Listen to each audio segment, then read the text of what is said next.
Episodio 17. Lo que Hurrem vivió sola y nadie dijo a Suleimán. El tintero ya estaba seco. Había usado hasta la última gota. 3 cartas. Escritas y destruidas. Escritas de nuevo. Destruidas de nuevo. Y luego la cuarta, la que sobrevivió, sellada con cera que presionó con tanta fuerza que su pulgar sangró sobre el borde del sello. Era el invierno de 1541. Estambul dormía bajo un frío que cortaba los huesos.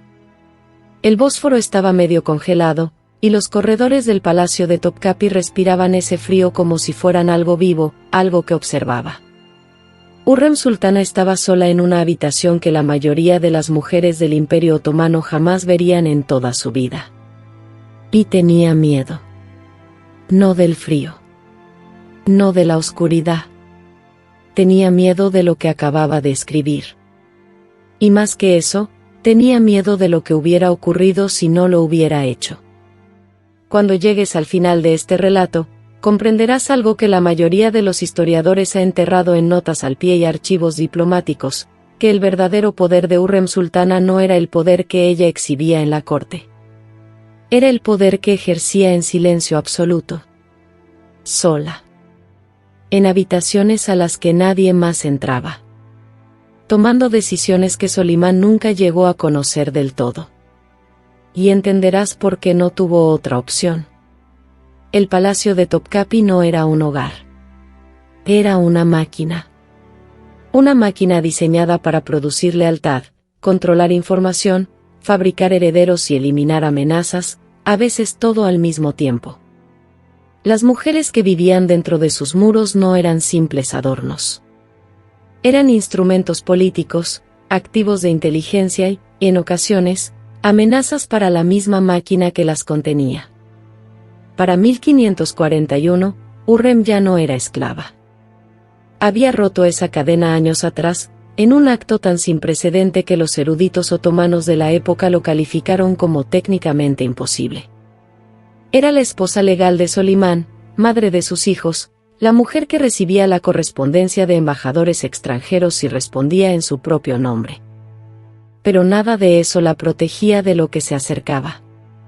Porque había fuerzas dentro del palacio que su título no podía tocar. Fuerzas que operaban bajo la superficie de la vida oficial de la corte, en una capa de la institución tan antigua que no tenía nombre. Solo consecuencias. Y en ese invierno de 1541, esas fuerzas habían encontrado un nuevo objetivo. Su hijo. Todo comenzó con un olor. Y eso no es una metáfora. Las mujeres del palacio, las que habían sobrevivido el tiempo suficiente para aprender la gramática del peligro, sabían que ciertos tipos de poder se movían a través del aroma antes de moverse a través de las palabras. El perfume cambiaba cuando las alianzas se desplazaban. Las especias que se usaban en la cocina cambiaban cuando el estatus de alguien estaba siendo renegociado en silencio. En las semanas anteriores a esa carta, algo en el aire de la arena había cambiado. Una mujer llamada Fidan Kalfa fue la primera en notarlo. Tenía poco más de 40 años. Era administradora del palacio, originaria del Cáucaso, y llevaba casi 25 años sirviendo en Topkapi. Lo notó en los corredores de la cocina. Lo notó en la forma en que las sirvientas más jóvenes pasaban frente a los aposentos de Hurrem, más rápido de lo usual. Sin la pequeña pausa habitual de deferencia que las mujeres usaban para señalar bajo la protección de quien estaban operando. Esa pausa había desaparecido. Fidan no lo reportó a nadie. Todavía no. Porque en Topkapi, el acto de nombrar un peligro en voz alta podía acelerarlo. En cambio, observó. Mantuvo un registro mental. Catalogó qué sirvientas evitaban ahora el contacto visual con el hogar de Hurrem, cuáles habían sido vistas cerca de los aposentos de la facción antigua de la Valide Sultana, una facción que, oficialmente, ya no existía. Su matriarca había muerto. Su estructura formal, disuelta. Oficialmente. Fidan Khalfa llevaba suficiente tiempo en ese palacio para saber lo que, oficialmente disuelto, significaba en realidad. Significaba que las raíces seguían ahí, que crecían en una dirección diferente. Ella había visto esas raíces antes.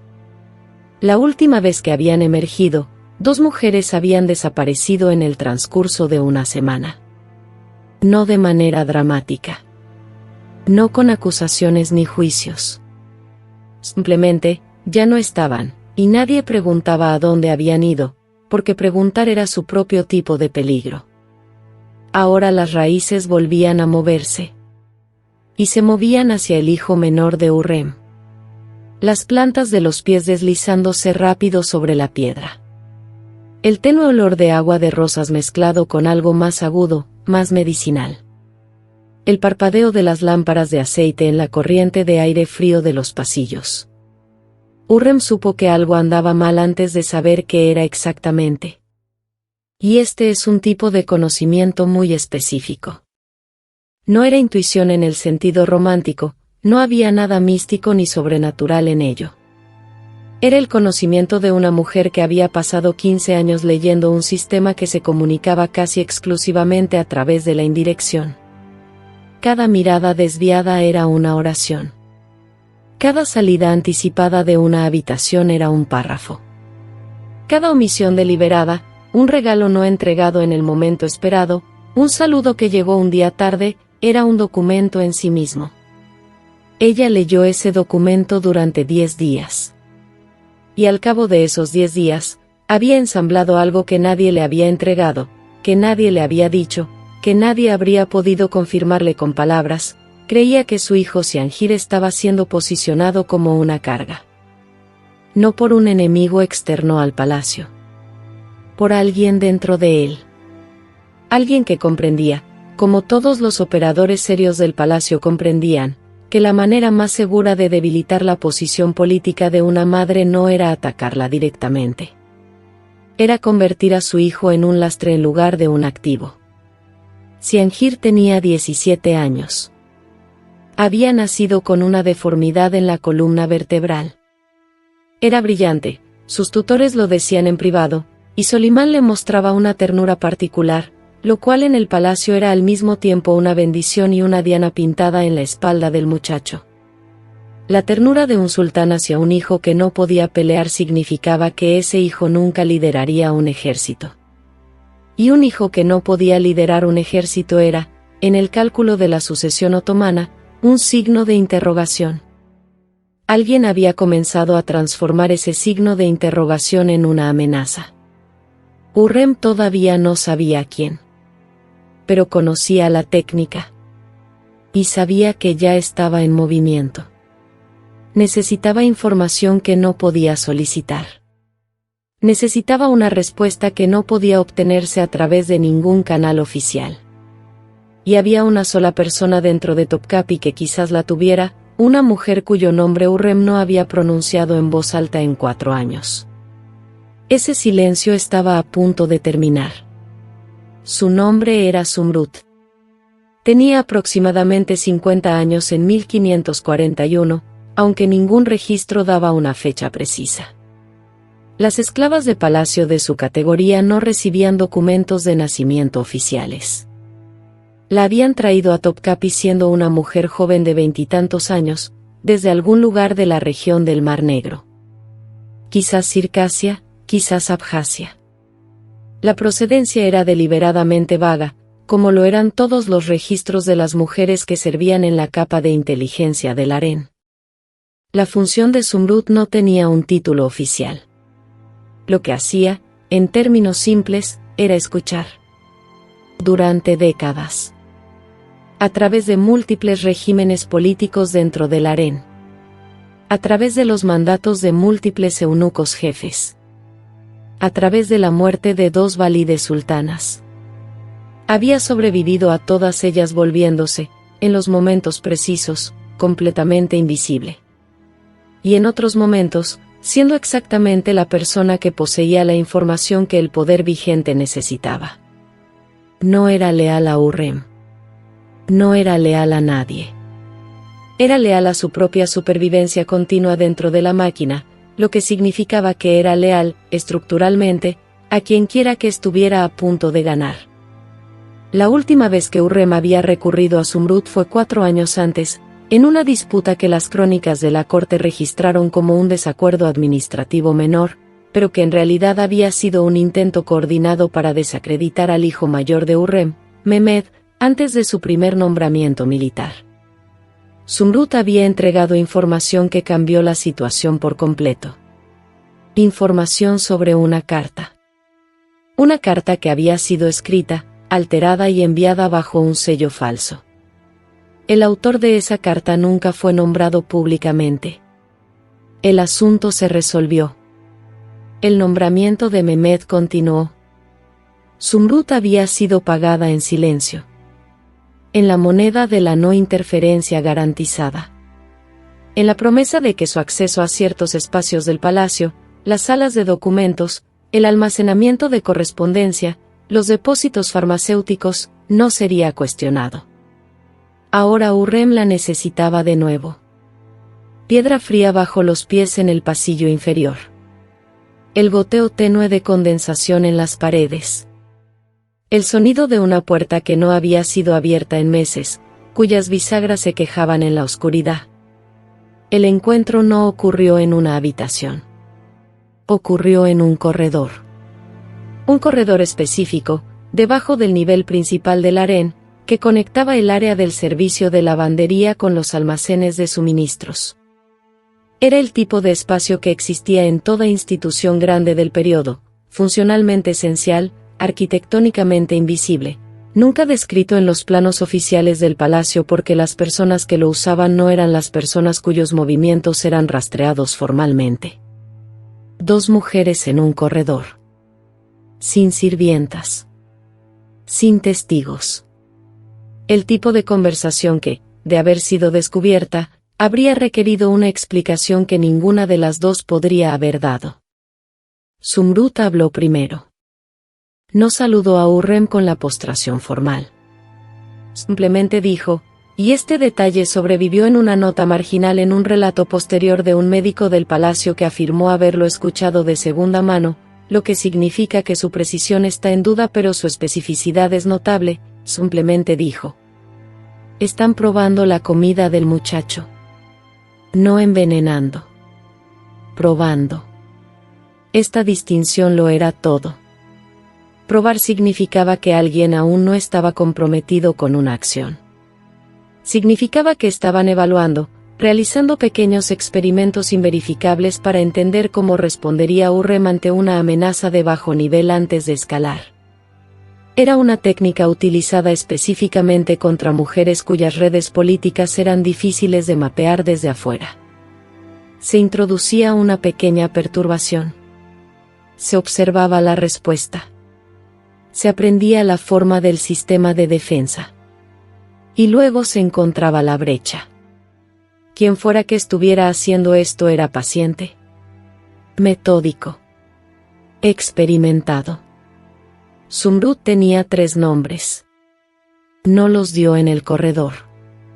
Dijo solo que los nombres estarían disponibles, a un precio, en 48 horas. Hurrem no dijo nada por un largo momento. Luego dio media vuelta y caminó de regreso hacia sus aposentos. Lo que Zumrud no le dijo, lo que nunca le dijo a nadie, porque era la pieza de información que siempre guardaba para sí misma, era que uno de los 3 nombres no era el de una mujer. Era un hombre. Un hombre que tenía asiento en la corte exterior de Solimán. Un hombre en quien el sultán confiaba. Aquí es donde la historia se vuelve estructuralmente importante. Solimán no estaba en Estambul. Estaba en Hungría, gestionando las secuelas de una campaña militar, coordinando con los gobernadores provinciales, llevando a cabo los asuntos administrativos de un imperio que se extendía desde el Danubio hasta el Golfo Pérsico. Su correspondencia con Hurrem durante este periodo era considerable. Sus cartas sobreviven, y los eruditos las han estudiado durante siglos como evidencia de una intimidad extraordinaria entre un sultán y su consorte. Lo que las cartas también muestran, si se leen en secuencia con los eventos que ocurrían dentro de Topkapi en exactamente este momento, es un patrón de omisiones que es casi arquitectónico en su precisión. Hurrem le contaba a Solimán casi todo. Le contaba sobre la política de la corte. Le hablaba del comportamiento de los funcionarios que se suponía eran sus ojos en la capital. Le escribía sobre su salud, sobre los estudios de sus hijos, sobre los proyectos de construcción que él había encargado. En la práctica, funcionaba como una fuente de inteligencia de notable confiabilidad. Pero había cosas que no le decía. Y la categoría de cosas que no le decía era específica. Nunca le contaba sobre amenazas que ya había resuelto. Nunca le describía los peligros que había contenido antes de que llegaran a él. Nunca le explicaba la arquitectura completa de lo que se requería para mantener estable su hogar mientras él estaba ausente. ¿Por qué no? Porque ella sabía algo sobre Solimán que es visible en los registros del palacio pero casi nunca se dice directamente, cuando se le presentaba un problema que no podía resolver a través de medios militares o legales, cuando una amenaza existía en el espacio gris entre la acción oficial y la violencia privada, él se volvía inestable. Tomaba decisiones que eran emocionalmente coherentes y políticamente catastróficas. Ibrahim Pachá. Ella había visto lo que sucedió con Ibrahim. Había observado cómo la confianza de Solimán, una vez que se agriaba, no producía una acción mesurada. Producía algo más rápido y más absoluto. Si ella le decía a Solimán que alguien dentro de su propia corte estaba probando la comida de su hijo, si le entregaba una acusación que era real pero inverificable, nombres que Zumrud había reunido pero que no podían presentarse en un procedimiento oficial, sabía lo que pasaría. Las personas equivocadas morirían. O las personas correctas morirían de la manera equivocada, lo que crearía facciones, lo que crearía nuevas amenazas, lo que sería peor que la amenaza actual. Por eso no le diría nada. Había tomado esa decisión antes de llegar al tintero. La tomó en el corredor con Zumrud. La tomó en el momento en que comprendió lo que significaba probar. Lo manejaría ella sola. Y el método que eligió es uno que ha sido casi completamente borrado de la historia popular de su vida, porque no encaja con la narrativa de Hurrem como una mujer que ejercía el poder a través de Solimán. Revela algo más inquietante, una mujer que ejercía el poder en lugar de Solimán. Lo que hizo a continuación no era ilegal. No era violento.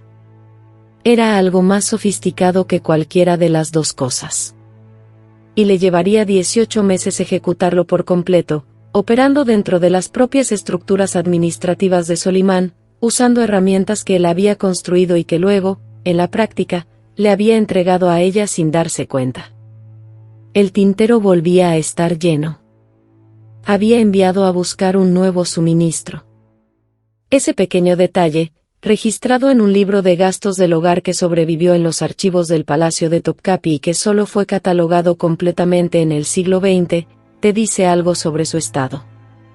Había superado el miedo. Estaba en la fase operativa. Escribió 4 cartas en 48 horas. No a Solimán. La primera fue para Hafsa Hatun, una mujer de poco más de 30 años que administraba las cuentas fiduciarias de varias de las fundaciones caritativas que Hurrem había establecido. Hurrem había construido mezquitas, comedores populares y escuelas por todo el imperio, no solo como actos de piedad, sino porque las fundaciones que las mantenían creaban una red de administradores que eran, en un sentido estructural, su gente. Debían sus posiciones a las donaciones de ella. Su supervivencia institucional estaba vinculada a la continua relevancia de Hurrem. La carta para Hafsa Hatun contenía una instrucción para revisar discretamente los registros de nombramiento de 3 personas específicas en una de las fundaciones de Estambul. Sin drama. Solo eso, saca los registros, verifica la documentación, dime qué encuentras. La segunda carta fue para el médico jefe del establecimiento médico del palacio, un hombre llamado Yaqub que había ocupado ese cargo durante 11 años. La carta solicitaba, en lenguaje formal, Una revisión de la contabilidad farmacéutica del trimestre anterior. Rutinario. Completamente dentro de su autoridad como la mujer más importante del hogar durante la ausencia del sultán. Rutinario, excepto por un compuesto específico que nombró. Un compuesto usado, en pequeñas cantidades, como regulador digestivo. Y en cantidades mayores, en ciertas combinaciones, como algo completamente diferente. El olor a hierbas secas en el depósito farmacéutico. La textura del papel grueso bajo un sello de cera. El tenue sonido de las plumas de los escribas en la habitación contigua, ajenos a todo. Yaqub recibió la carta y comprendió de inmediato lo que significaba.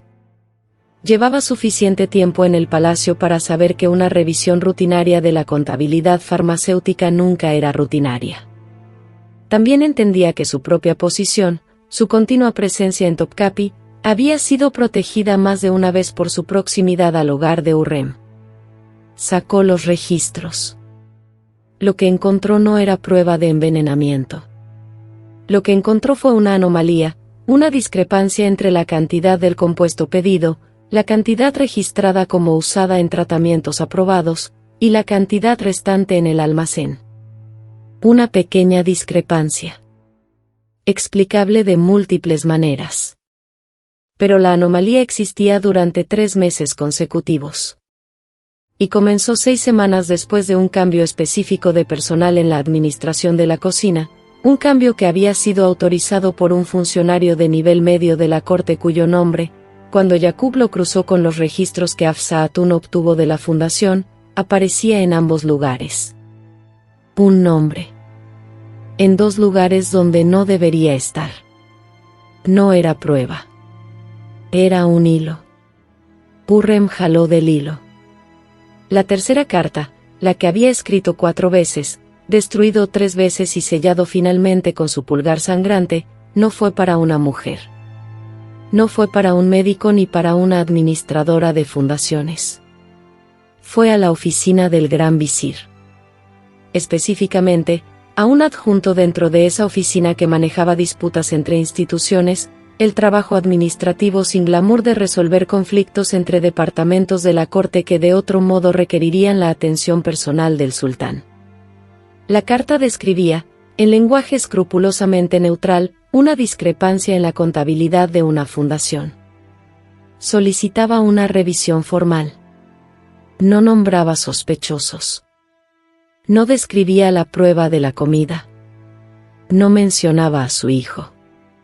Era exactamente el tipo de carta que un patrono caritativo vigilante enviaría cuando aparecieran irregularidades administrativas.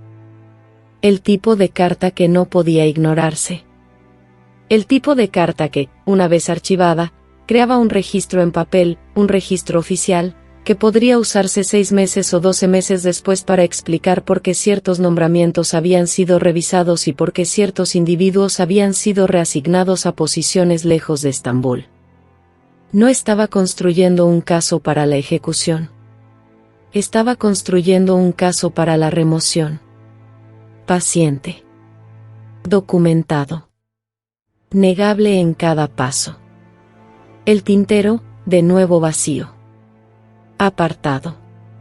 Su trabajo terminado. Ella había aprendido, para 1541, que las mujeres que usaban la violencia dentro de Topkapi eran recordadas como monstruos. Las mujeres que usaban el procedimiento simplemente eran olvidadas. Y había hecho las paces con ser olvidada. Lo que no podía tolerar era dejar a su hijo sin defensa. Esto es lo que los libros de historia te dan sobre este periodo. Te dan a Hurrem la intrigante. Hurrem la hechicera. Hurrem que volvió a Solimán contra su hijo mayor, contra Ibrahim, contra cualquiera que desafiara su posición. Los cronistas de la corte otomana del periodo, hombres casi en su totalidad, escribiendo para audiencias que ya creían que las mujeres en el poder eran aberraciones, te dieron un retrato de una mujer que operaba a través de la seducción y la manipulación. Que movía a Solimán como una pieza en un tablero. Lo que el registro de archivo realmente muestra, en los documentos administrativos, los registros de fundaciones, las cuentas farmacéuticas, los archivos de correspondencia del adjunto del visir, es algo casi exactamente opuesto. Hurrem no movía a Solimán como una pieza en un tablero. Movía el tablero mismo, mientras Solimán miraba las piezas. Los registros que el médico Yaqub compiló, la documentación de la fundación que Hafsa Atún reunió, la solicitud de revisión formal presentada a través de la oficina del adjunto del gran visir, nada de esto fue presentado a Solimán con fanfarria. No se le presentó en absoluto, inicialmente. Fue archivado. Quedó en la estructura administrativa. Creó una realidad documentada que existía independientemente de la palabra de cualquier persona.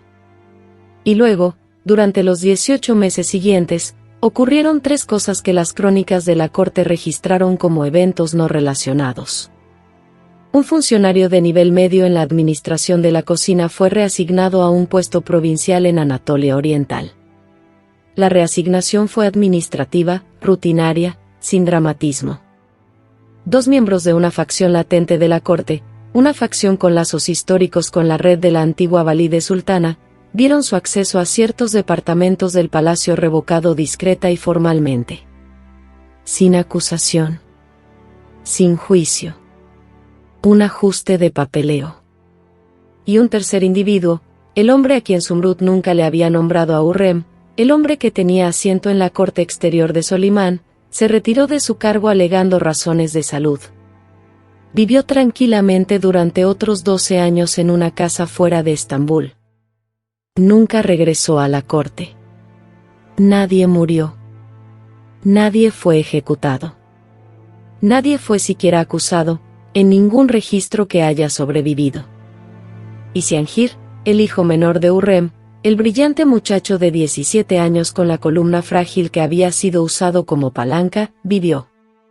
Estudió. Escribió poesía. Permaneció en Topkapi, bajo la protección de su padre, hasta que el evento que lo destruiría llegó desde una dirección completamente diferente, años después. Una dirección que Hurrem no podía haber anticipado, no podía haber manejado con documentos y procedimientos administrativos. Esa historia pertenece a otro capítulo. Pero lo que ningún historiador ha explicado adecuadamente, lo que los documentos plantean y no responden, es una sola pregunta que se asienta en el centro de todo esto. La cuarta carta. La que selló con sangre. La que escribió 4 veces. ¿Qué decía? El registro administrativo muestra 3 cartas presentadas a través de los canales oficiales. El libro de gastos del hogar muestra 4 porciones de tinta utilizadas. La cuarta carta nunca ha sido encontrada. O fue destruida. O fue enviada a algún lugar al que el registro oficial no puede seguir la pista. Y la única persona viva que habría sabido la diferencia era Zumrud, cuyo nombre desaparece completamente de los registros del palacio en 1543. No muerta. No reasignada. Simplemente desaparecida, de la manera en que ciertas personas desaparecen cuando se han vuelto demasiado importantes para los secretos de la persona equivocada. Desaparecida. ¿Qué ocurrió con las personas de esta historia? Fidan Kalfa, la administradora que notó el cambio de comportamiento antes que nadie, sirvió en Topkapi durante otros 11 años. Es mencionada 3 veces más en los registros del palacio, siempre en relación con la administración doméstica, siempre en posiciones de responsabilidad ligeramente ampliada. Sobrevivió a 13 eunucos jefes y murió, aparentemente de causas naturales, alrededor de 1552. Los registros del palacio anotan el costo de sus arreglos funerarios con el mismo tono burocrático y llano que usaban para todo lo demás. Zumrud desapareció del registro en 1543. Lo que esto significa, en términos prácticos, es que o murió, fue enviada a otro lugar bajo un nombre diferente, o continuó existiendo en una capa del palacio que el registro oficial no estaba diseñado para capturar. En cierto sentido, estaba exactamente donde siempre había estado, bajo el suelo del mundo documentado. Yaqub, el médico, continuó en su cargo hasta mediados de la década de 1550. Sus registros farmacéuticos, los que compiló a solicitud de Hurrem, fueron archivados como parte de una reorganización administrativa de rutina. Aún existen, en cierto sentido, integrados en el corpus más amplio de los archivos administrativos de Topkapi. La mayoría de los eruditos los ha leído como exactamente lo que parecen ser, documentos de contabilidad trimestral. El tintero. Sobre la mesa de escritura.